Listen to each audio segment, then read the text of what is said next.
And here's the video review for Transformers Prime Weaponizer Optimus Prime. I love his truck mode. He does have a little bit of the look. Here's some stuff in the back, but it's not. I don't get why it's. I mean, he's got this hollow bit. This is the biggest part that bothers me because it doesn't have to be hollow. I mean, you could have some of this filled in. It's clearly just a plastic saving measure that looks bad. But it's not horrible back here, but it's definitely, what's the word I'm looking for? It's functional. but the truck mode itself, I think, looks pretty nice.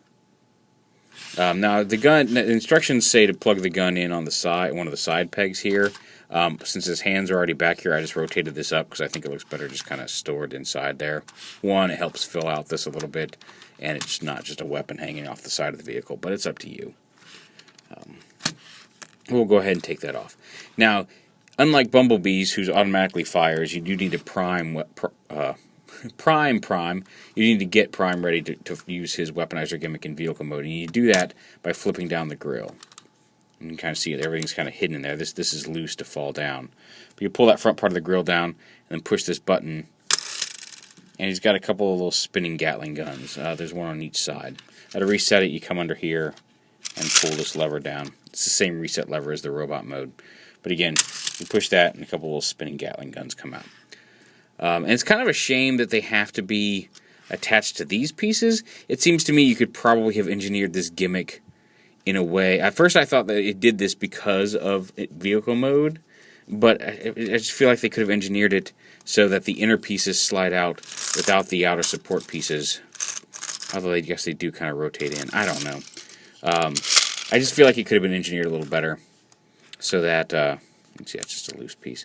It's intended to be loose. It's supposed to be able to flop down like that when the guns push forward. But yeah, it just feels like they could have maybe found a way to pop out like that instead of having these big fins. Because while it's not horrible in vehicle mode, considering you've got these guns flopping out, having these stick up on the robot mode, which you'll see in a minute, is a little disconcerting. Which is why I said Bumblebee integrates the gimmick better, but Prime I think looks cooler as a figure. So, on to robot mode, and we'll just go ahead and leave that unattached because we're going to want to lift this whole assembly up and down like that. Up onto the roof. Unpeg these little things right here and flip them around. And that's going to allow this whole assembly to flip up. And then you fold these in. And then like this, you can kind of angle them like that. And that's going to help us get the backpack going. Because you can see here's his head. Go ahead and just lift that piece up right here on his head. The arms you just want to unpeg and lift up. Here's the two halves of the chest assembly. Bring those up, rotate them up like this. Kind of see where this is going now, but you bring them up, this piece rotates around the arm or around the wheel here on the shoulder, just head up, and then this piece rotates in and pegs into the chest. Yes, we fired the gimmick there. And bring his arm down like that, and then his little shoulder armor comes out. And same over here, rotate the arm around, plug the chest piece, the window there, into his chest. There we go. Oh, come on. There we go. Lock everything in. Arm down. Rotate the hand out. And then down here you just flip the feet forward and unpeg the legs. And there's Optimus Prime in robot mode. I'll get the camera up here in a second. Yeah, there he is. It's pretty cool. The backpack. Tab the backpack. This red piece tabs onto a little tab on this bumper, and that holds it all in place. So he looks pretty cool in robot mode, especially from the front. I like him. He's big. He feels like a leader class. I like the look of him. He does, as I mentioned, he does have a fairly big backpack, and I've seen complaints about that. It's less obtrusive in person, I feel. It is a big backpack. There's a lot going on back here, but I've seen worse, I guess, especially since it looks good from the front. And really, I mean, like, I like him. His plastic feels a little sturdier than Bumblebee's. Overall, like I said, backpack, a complaint, a minor complaint in my eyes. My bigger complaint is the very hollow legs, which again are, I mentioned it in vehicle mode, and it's just as hollow and bad looking in robot mode here. But what can you do? That's how they designed it. You're not going to get a different retail figure at this point. It is what it is.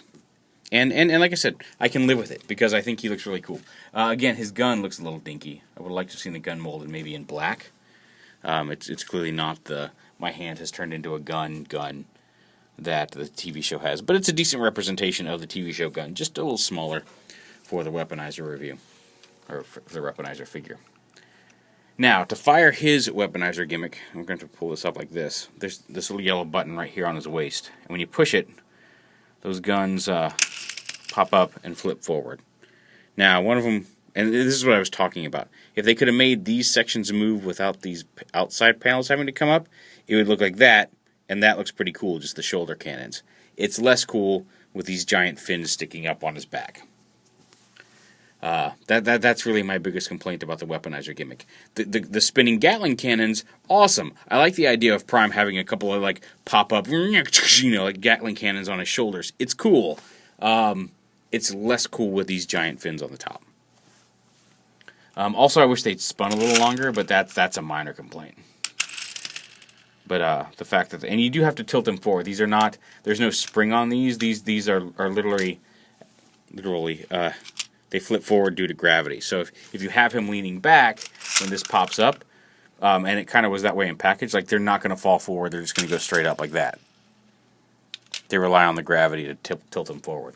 If you have him standing in just a regular position when you're playing with him, they should fall forward with no problem. But if he is tilted back just a little bit, you can see that one hesitated a little bit. They won't fall forward as smoothly because the gravity's not there to drag them down. But I think robot mode wise, again, especially with if you could get rid of these fins, that'd be perfect. I like that. And if you with the Gatling guns retracted, I think he's a cool leader-sized Prime toy. He's definitely simplified. He's not a movie leader class. They're trying to get more kids into it, and I get that. There's the big backpack and the hollow legs. Again, they're trying to give you a bigger figure using less plastic at a cheaper price. Whether, profits and all that stuff, right? That's corporate business stuff. That's the logistics of what's going on. I think if you're going to get a Weaponizer, I think Prime's the one to spend your money on. I just think he's a better looking robot. He feels a little bit sturdier, and he's got the backpack. He's got some flaws, but I just think overall he works better overall than Bumblebee. I'll probably send my Bumblebee to Dimooch because he's a huge Bumblebee fan, and he would probably go, "Oh my god," because that's what he sounds like. No, I'm just kidding. Don't kill me, Josh. Anyway, but there it is, Weaponizer Prime. Like I said, if you're gonna get one of the Weaponizers just to check them out, I think Prime's the way to go. Bumblebee has the better integrated gimmick, but other than that, I think Prime's just a much better figure. So there you go. Transformers, Hasbro, Weaponizer Prime.